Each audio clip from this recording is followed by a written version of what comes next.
Hello, great to see you. Welcome back to the Kenya Times. It's always pleasure joining you as we unpack these conversations that not only shapes our governance system, but also the political landscape.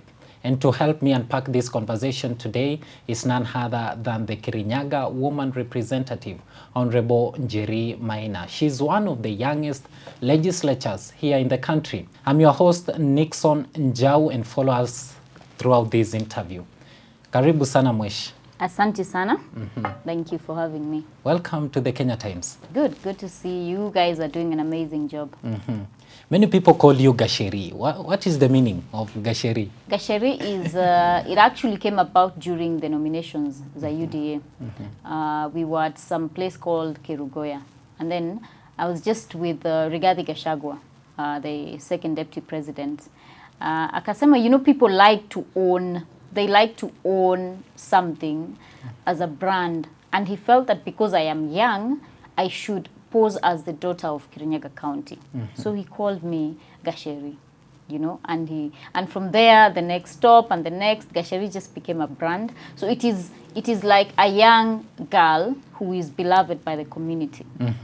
If you were to maybe connote a negative way of it, you'd say Gasheri, you know, someone that you dislike who is just annoying to you. But if it's someone that you love, someone that you care about, someone that you adore, it's Gasheri. It's like my Sheri, you know.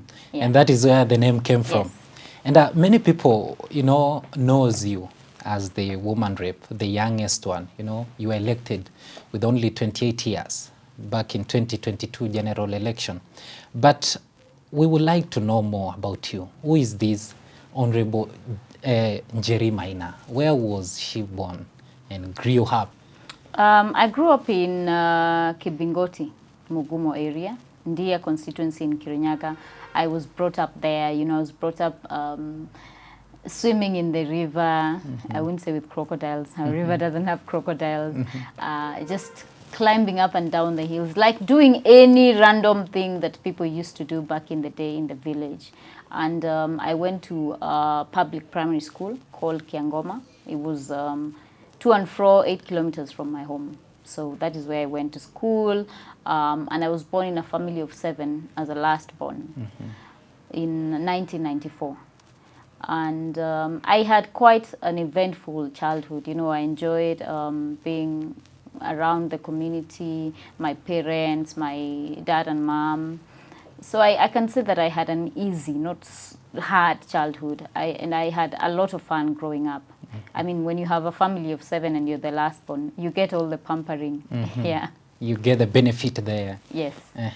You're the baby of the house, so everyone is looking at whether the baby has eaten, whether the baby is crying, whether the baby is happy. Yeah, I had fun growing up. What about maybe higher learning?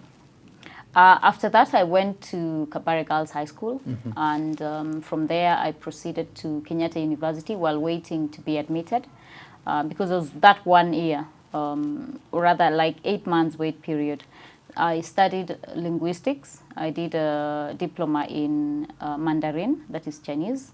And from there, I joined Nairobi University to take my law degree and proceeded to Kenya School of Law and was admitted as an advocate of the High Court in 2019. And how was life, you know, growing up? Like, how was the state of the life just while growing up? How was your family? We didn't have much. We didn't have much because my father lost his job in 1994, the year that I was born. There was the Great Depression of the 80s, and then there was like a mass redundancy in the government. So my father happened to lose his job. So I could say we were struggling, but just making, you know, ends meet. And my father sacrificed a lot to make sure that we had all the basic needs that we needed. So and being seven of us, you know, he had to really go to make sacrifices to make sure that we all went to school, that we all had food on the table, and even had to share the little that we had with other people that were doing maybe perhaps even worse off than we were.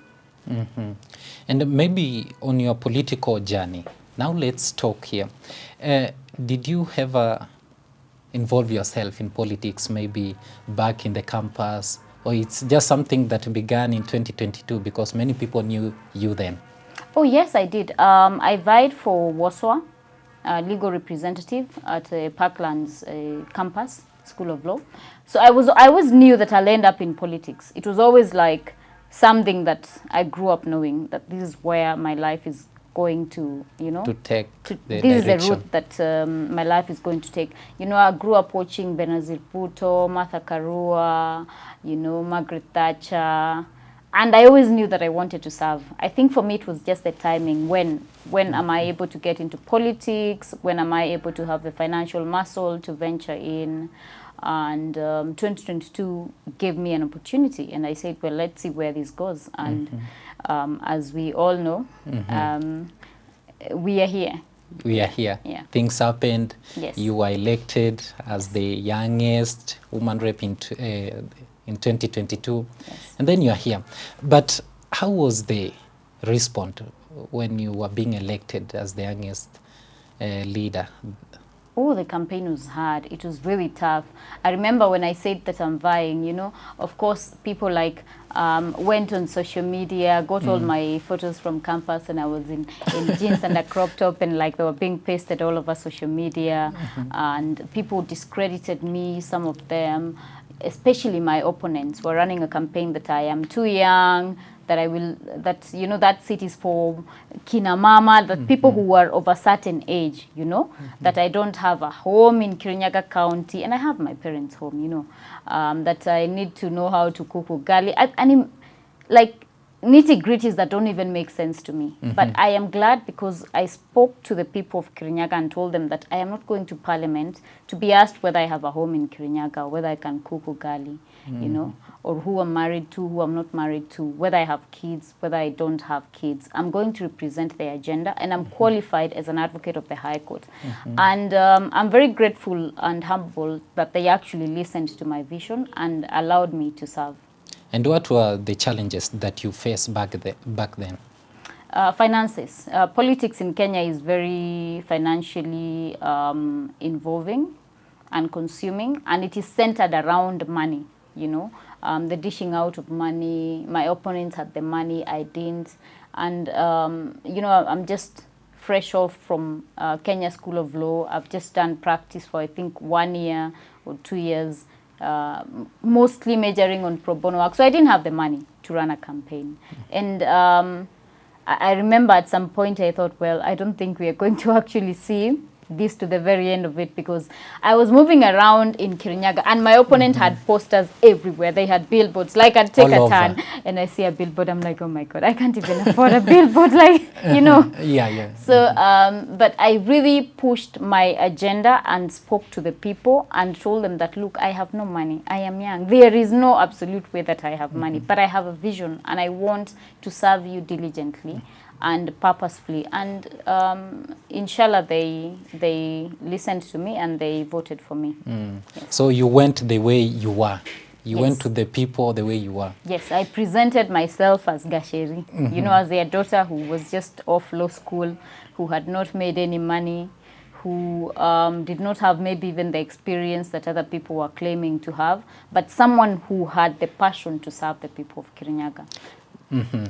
Take us through the first, parliamentary session, the moment that now you are entering in the parliament, as the woman rep of Kirinyaga, the speaker introducing you. How was the feeling? How was the experience? I think the first experience was the orientation. It was very, I couldn't believe that I'm there in the first place. I think at that point I was just living in my head. I'm like, I'm actually here. Like, this is Parliament. This is the National Assembly. Like, this is, where I was watching the likes of Martha Karua and the other female leaders and thinking that I'm going to be here someday, and I'm actually here. It was so overwhelming for me that I couldn't take stock. Like, I can't really remember that day very clearly because I was so overwhelmed and I couldn't believe that I'm actually there, that I am taking the oath of office to serve Kirinyaga County, that I had started these without thinking through whether I had the financial muscle to carry me through, but God's grace really had carried me through. It was sufficient. It was sufficient. And as one of the youngest, MPs elected in the country, how have you navigated, challenges in a male-dominated political field in Kenya? Politics can be people can be very condescending, so you have to be very firm, especially not only as a woman, but as a young woman in politics. Sometimes you'll get to rooms and people will think that, oh, because you're young, you don't have an opinion. So you have to be very quick to think on your feet and to react to situations and to draw boundaries with people. So for me, I think I had a very grounded upbringing that helped me along the way, even like to be able to say no to things. I'm very decisive as a person. If I don't agree with something, then you're going to hear from me about it. I am not, maybe I had some political naivety, but character naivety, that was never a struggle for me. So I was able to put my foot down and decide what I wanted for myself and what kind of leader I wanted to be, and set the pace for that. And in 2024, you were spotted, you went into the limelight after voting against the finance bill, against the rest of the team from Kenya Kwanza. What really made you that time, to stand out and say no to this? I think it was seeing the direction that the country was taking, and hearing the voices of the Kenyan people, and knowing as a young leader, I could not be the person that was now choosing the system over the people. And of course, every elected leader exercises their mandate as per within the Constitution, and that mandate is delegated by the people of Kenya. So it is powers that are donated to me by the people of Kirinyaga County. I should not exercise those powers to harm them. I should only exercise them in their best interest, and I should always exercise them in consultation with them. So for me, I was merely representing the voice of the people in Parliament, the people of Kirinyaga County, and nationwide, the voice of the young people. We know that 2024 finance bill protests were largely led by young people who are Gen Zs. So it was just a becoming as a leader for me, It was the decisive bit of me coming out that this is where I draw the line. I don't think I can go further beyond this in voting for a finance bill that would hurt the people. And recently, you have been calling yourself, a Gen Z, a de facto Gen Z lawyer, And how are you addressing, concerns of young people in the country? I think I always did pro bono legal work even before I got elected. So for me, it wasn't even a political angle to it. It was just me being me, Like, I don't know any other way or how to not help people, especially in terms of access to justice. As a young lawyer, I noted that there's a huge gap in terms of the poverty levels and the cost of justice in Kenya, just hiring a lawyer. And when the Gen Zs were arrested in the recent 2025 commemoration of 25th June and the Sabasaba protest, I asked myself, what can I do beyond me speaking out as a leader? And I noted I have the tools as an advocate of the High Court. So why don't I use those tools to represent the young people in various law courts? I have been to Kahawa law courts, I've been to Kirinyaga law courts, I've been to Nairobi law courts, I've been to Kiambu law courts, just to ensure that I offer my legal services to the young people and I represent them, because I do know that a young person cannot afford to hire a lawyer. Sure. And the crimes that they're charged with are very serious. Some of them carry a sentence of up to a maximum of 30 years, for treason. And if they do not have the legal representation, that could be the end of their life as they know it. So for me, I just did this as an advocate and as just, a very basic part of me of access to justice, and of course the oath that I took when I signed the role of advocates. And how is the response from the Gen Z concerning that? Very, very positive. The response has been positive. We've been mapping out the families. Right now, we have also a till number, where we are raising bail for Gen Zs who come from very poor backgrounds and cannot afford to pay and be out on cash bail. And we have managed to have, as at now, today morning, 76 of them released on cash bail kitty raised by Kenyans. So I can say there's also the trust factor, because we do know that normally people fundraise for, you know, maybe illnesses or other things, school fees, you know, but to trust even me to be able to like donate to the kitty, I think it shows that we have really built a rapport with the Kenyan people, and that they're responding well to the initiatives that I'm doing. Yeah. And on that, concerning Gen Zs, what do you think should be done to them in order to make them be satisfied? Because recently we have seen them, you know, being the first and the biggest critique of the government. What do you think should be done for them to understand and move things on? I don't think young people are demanding for much. I do think that they're demanding for what is duly owed to them. They're demanding for employment opportunities. That means that government must invest in industries directly. Indirectly, they must also make the environment conducive for external and internal investors to create employment opportunities. They're also demanding for accountability of leadership. You know, if I have a kitty, the Ngaf kitty that I oversee as a chair, then I should be able to account for how those funds have been spent. They want to see government austerity measures. They don't want to see politicians flying in and out and around the country in choppers. Well, you know, the economy is struggling. They're also demanding for people-centric leadership. And those are things that our constitution provides for. So they're not demanding for things that are alien. They're demanding for things that should be done for a country to progress and maybe perhaps even develop like we wanted to do and be like the Singapore of Africa. So the young people are simply asking, where are the employment opportunities? Curb corruption, you know? Let there be governance-based solutions. And it is something that I think will benefit every Kenyan. Yes. And as a woman leader, you know, in Kenya, how have you really helped, you know, other women to navigate through the challenges in the country? I think that would be like the political side of it, and the work that I'm doing to mentor other young leaders. Yes, economically.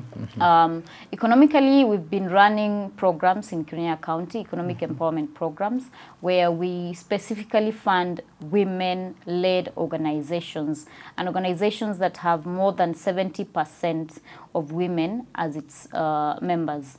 It's called the Tupange Kesho program, where women who do table banking activities get access to financial training, and then they also get access to grant funding from GAF to initiate table banking activities, goat rearing, chicken rearing, and sometimes even rice farming. So what I do economically to support them is ensure that, one, they have access to money, because women don't mostly have access to financial institutions, given that they are not the ones who own land, they're not the ones who maybe perhaps maybe run the economy, but they are the workforce of the economy. So we give them that financial training and also financial access, and further even link them to banks if they need, or rather require, further extra funding to continue with their activities. I think politically I have young women that I mentor. You've seen my PA, she's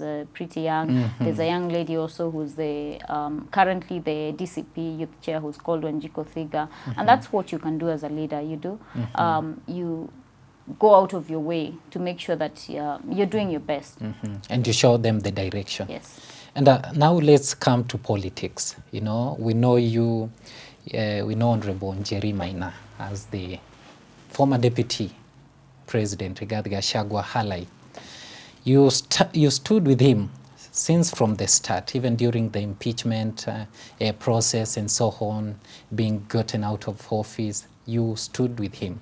What really made you stood with the former Deputy President Rigathi Gachagua? I think it's it's the rapport that I had created with him, and also like, because I've been around the political circle, so I've gotten to know what kind of person he is, the character, and he's someone who's very easy to read, you know.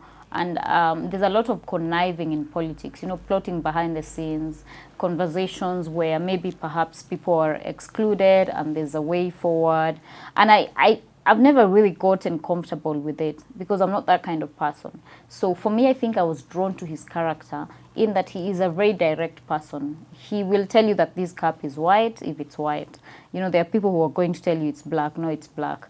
And I haven't really gotten to be endeared to that kind of politics. So I think it is his brand of politics and his direct approach to things. And that makes it easier to know where you stand with him and whether you are in his corner or he's in your corner or not. And do you think his impeachment was genuine? Was the genuine one? No, I mean, we all know that it was politically driven, and I do think the fallout what preceded, like maybe perhaps a near even into government, you know. He's very opinionated and very firm. So perhaps I think it was just politically instigated and motivated because the principals could no longer get along. Yeah. And what was the feeling, you know, after he was impeached? What was the feeling within the circle? We were all very, you know, we felt betrayed, of course, and we didn't even know that we'd be here. You know, I do remember I was just wondering, what are we going to make of this, you know? Will people even like listen? Will we have any political, you know, reach beyond this? Are we just going to just be forgotten? And nobody wants to just vanish and be forgotten in It was politics. the darkest moment. It was the darkest moment, and we just, I mean, to be here, we are just, I think, so grateful. It has taken God's hand, because to have such a following now and to have that political say he has in Mount Kenya region, I never saw this coming. You know, we were just fighting to support him, and of course not to leave him just by himself all alone. But we never saw this day. We never saw this day coming and having this political clout in Mount Kenya region. And we didn't do it we didn't support him for it because we could not foresee it. I mean, it was such a brutal attack and it happened so fast. You know, it happened so quickly. We were running helter-skelter. The system was so, you know, corrupted in every aspect of it. And I never saw this day, but we're just really grateful that we're here. Yeah.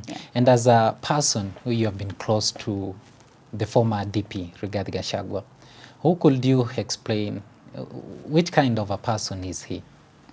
He's very easy. He's very easy. He's a kind of person who will walk into a room and he will not pretend about anything. He has no PR gimmicks. You know, for him, he'll not come and tell you, he's very you know, natural. your suti yako ni nzuri sana. If it doesn't think it's nice, he'll not even comment about it all. He'll say that suit maybe doesn't look so good on you. He's very easy to talk to. He doesn't have a lot of bureaucracy. He doesn't have vipindi mingi ya politicians. You know, politicians have vipindi that are endless. You know, one lie after the other. There's no face behind the Rigathi Gachagua that you see. You know, the way he speaks, the way he thinks, the way he has a simple approach to life. That's the way he is in person. And he's an easy leader to talk to. He's an easy leader to consult. He listens. He likes to pick the mind of other leaders, and he's very passionate and resolute. Yeah.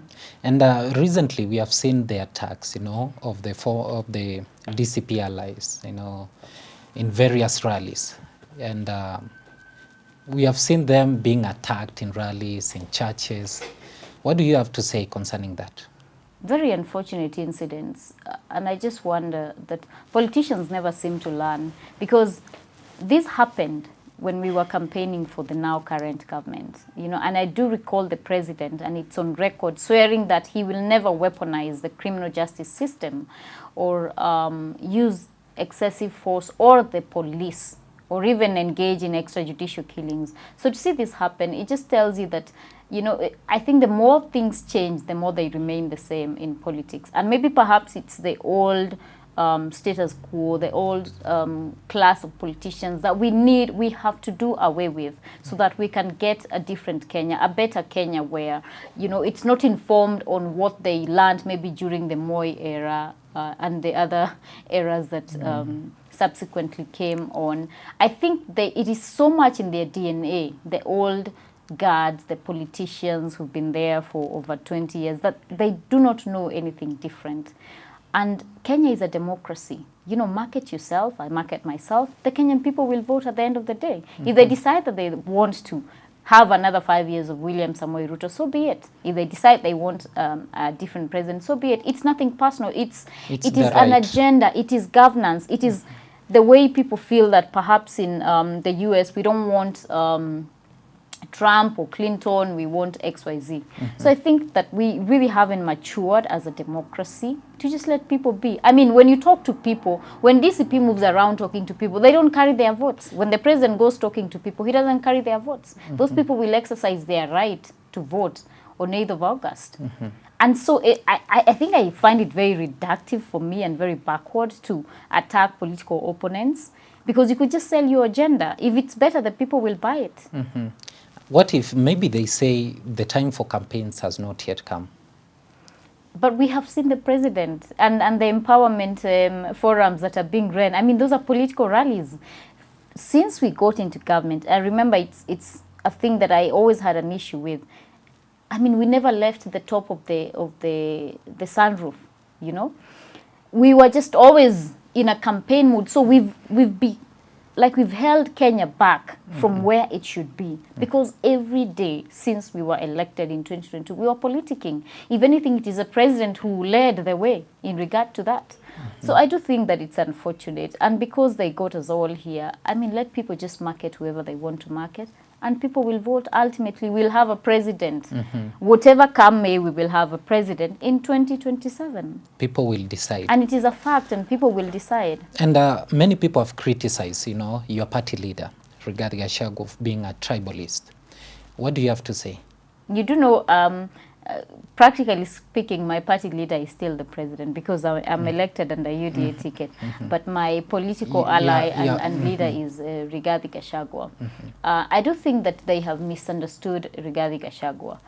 Perhaps maybe it's the simplistic manner in which he speaks. And if you were to start something, even let's say you want to do a national event, and it is a sort of competition, you have to start at the grassroots. What Rigathi Gachagua advocates for is celebrating our diversity. It is not shying away from the aspect of our diversity. And, you know, for all facts and purposes, if God did not intend for us to have, you know, various tribes in Kenya, the 42 of them, then we would have been one singular tribe that is speaking one language. But I do think that it is important for us to celebrate our diversity, but I should not judge you on the basis that you are called a different name from mine. But I should not also be judged for celebrating my diversity, or you for celebrating your diversity. And I think that's where maybe perhaps there's like a government-led agenda from where I sit to label Rigathi Gachagua as a tribal leader. But what he says is, let us celebrate our diversity. Let us be bound by unity. But you cannot fail to unite your village, and you want to unite the nation.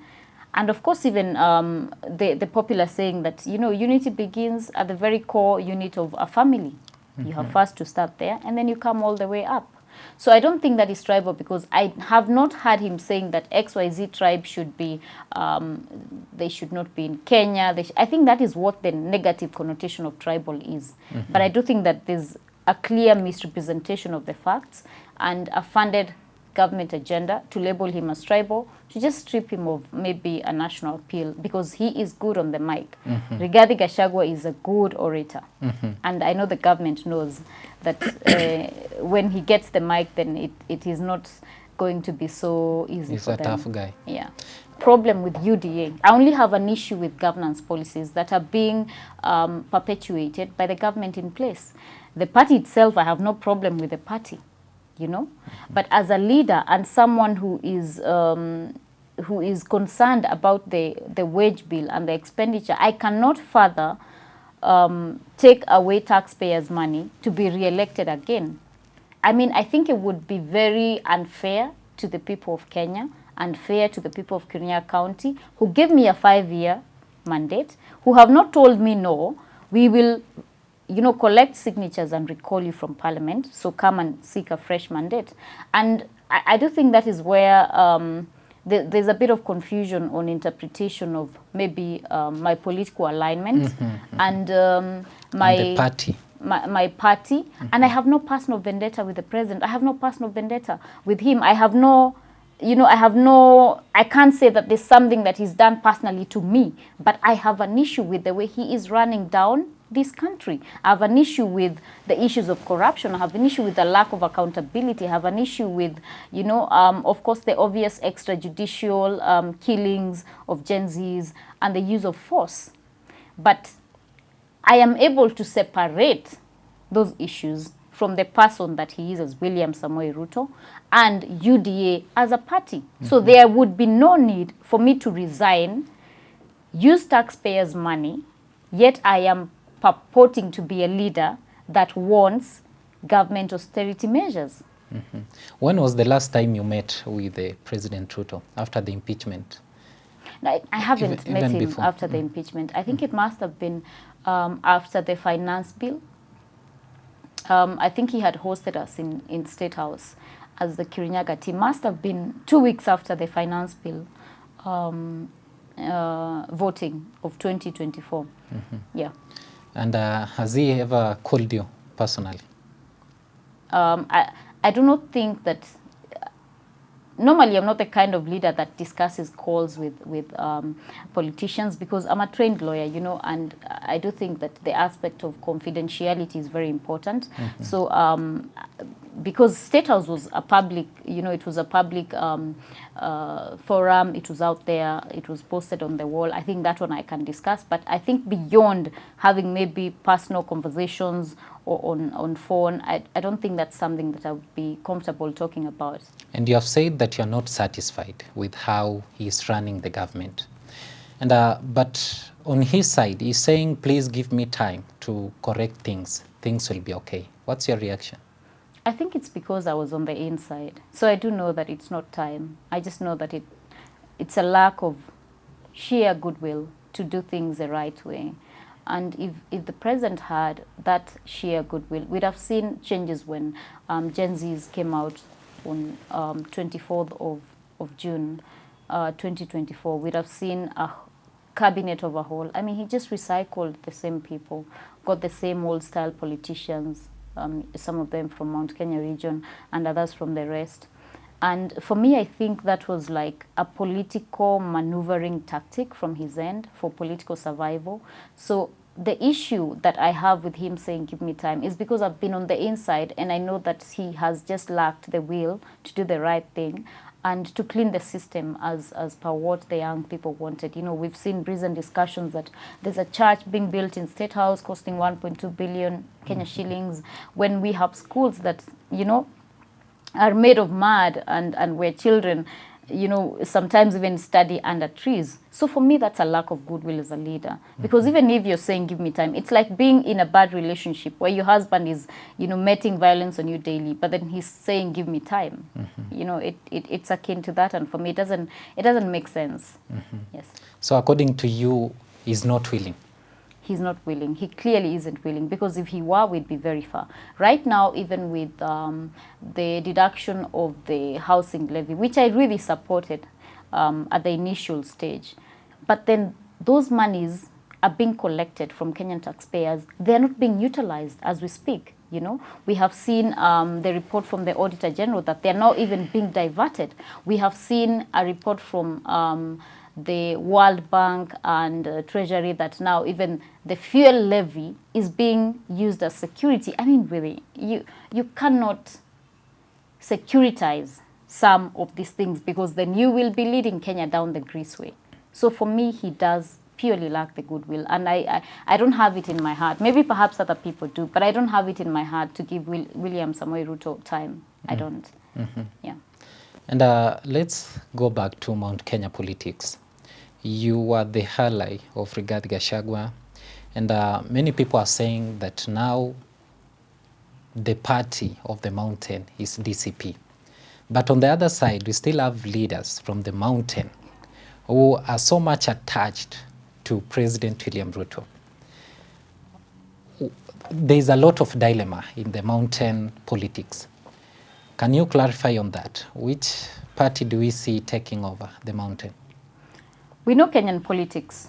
A party does 5 years, goes. You know, that has been the trend unless something changes. And that thing has not changed yet. So UDA had its time. I'm grateful that I got to run on the party. It was popular ticket at the time. I won the ticket. And I am here courtesy of UDA. So I do appreciate that bit. But UDA in Mount Kenya has run its course. That is a fact. It is not a point that can be debated. But if other people feel that they still have an influence, then it is upon them to market their agenda and market whatever party they want to market. And if the people buy it, well and good. Rigathi Gachagua is only marketing his party. He has a duty only to market DCP. Anyone who feels they want to market Jubilee, they want to market UDA, it is their duty. You know, they're making it seem as if Rigathi Gachagua has said, or rather is the one that has taken away their popularity. You know, if you are selling a brand, you only have a duty to market that brand. So it is upon them, incumbent upon them, to also market their parties. Unfortunately, as it is, UDA is no longer a viable party. I can tell you that even President Ruto's allies will not be vying on a UDA ticket. We'll see people coming up with new parties, fashioning themselves as independent candidates, because they do know that the party, quote unquote, in Mount Kenya is done business. But Rigathi Gachagua is marketing his party. He has a right to, he has a duty to. Anyone else who feels that they want to sell a party, they come and sell their brand. It is like a free market. You know, you bring your goat, I bring mine. The buyer decides which one to buy. True. And DCP, is it a Mount Kenya party or a national party? I do think that all parties in Kenya do have their stronghold base, like ODM. There's no one from Mount Kenya who's elected on an ODM ticket. I don't know anyone from Rift Valley who's elected on an ODM ticket, because UDA in 2022 general election, the stronghold was Rift Valley and Mount Kenya region. As it is, DCP is a national party, like any other, and as per the requirement of the law. The deputy party leader is Cleophas Malala. He does not come from Mount Kenya. It is the will of the people. It will proceed and supersede over any other will that I might have. You know, if the Kenyan people decide that it is a new candidate, you know, I do think that even the supporters of the current president should allow it to be, because Kenya is bigger than all of us. And we must think in terms of protecting this country, because we have many more years to go, and we cannot backtrack from the gains we've made as a democracy. And you have seen some President Ruto's ally, you know, saying that in 2027 they're going to look for votes, you know, to fill if it will not be enough. What's your reaction on that? Very unfortunate incidents, especially coming from elected leaders, because especially that they've said it. Even if William Samoei Ruto were to win, in the event that he were to win, and I do not think that he would win the presidential election, in the event he were to win, it would be presumed that they have rigged the election. And that puts the country on a very dangerous pedestal. So it is very irresponsible of those leaders.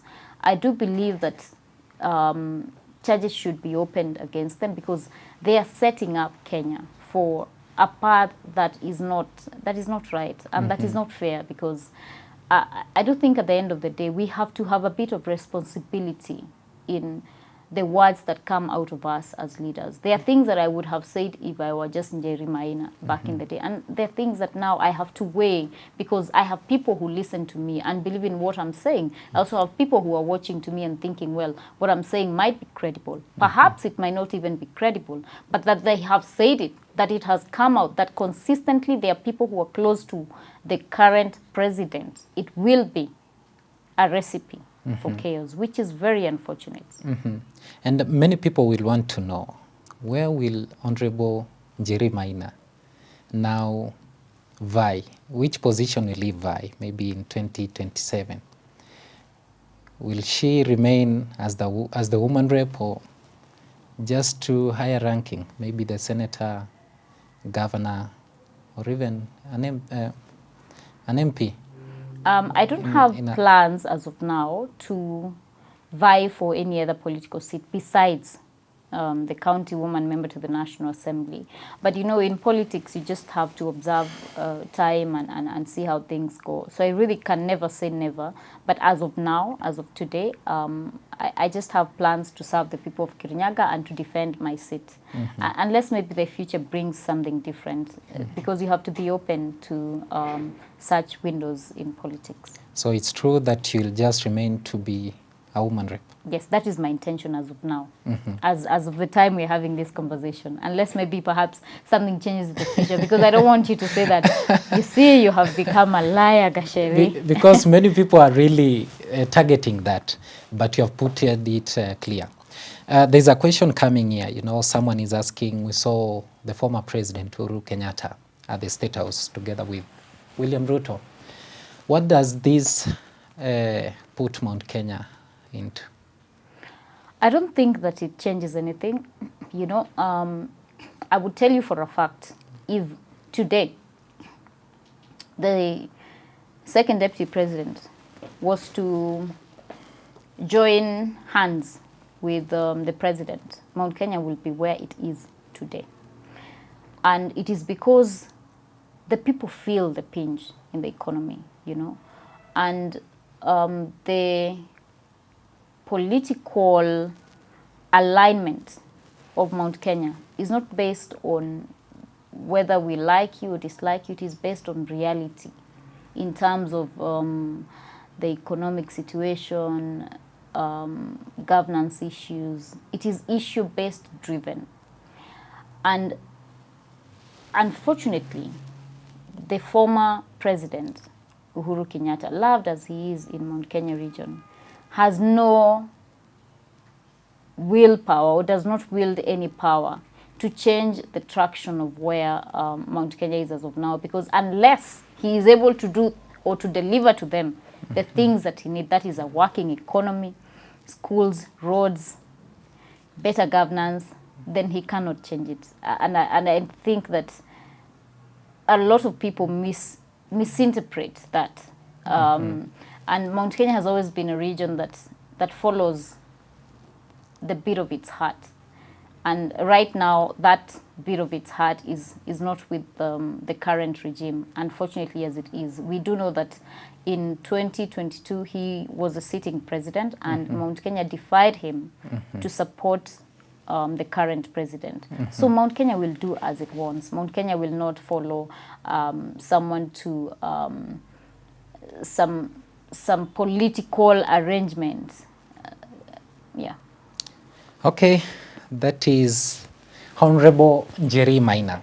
Now, as we conclude, I would like you to talk to especially the young generation and the women who are looking forward to venture into a political field, maybe in future. What do you have to tell them? I do think that to the young people, you have to first register as voters. If you're vying for any political position, please vie for the right reason. Don't vie because you like the clamor of power. Don't vie because you like the big cars and the flashy lifestyle. It is about serving the Kenyan people. It is a commitment. It is a duty. And if that is the reason that you will vie, you should ensure that you're on the ballot, whether you have money for campaigns or not, offer your idea and agenda to the people who you would want to represent, whether it is in the county assemblies or in the National Assembly, and be consistent in whatever you are angling for. And to the young women in this country, we need you in these political spaces. We need you to be out there. We need you to be pushing around in the political corners and carving a niche for yourselves. It is not an easy journey. It is not an easy path, but with consistency and with the sheer will, it is something that is doable. And we are waiting to see you in the National Assembly and the county assemblies. Yes. And you told them it is possible? Yes, very. Okay. Thank you for coming. Thank you so much for having me. It's been an amazing conversation. Asante sana. Looking forward to have you another time. Thank you. Okay, that is where we conclude our conversation together with the Kirinyaga Woman Representative, Honorable Njeri Maina. See you in the next interview. I've been your host, Nixon Jao.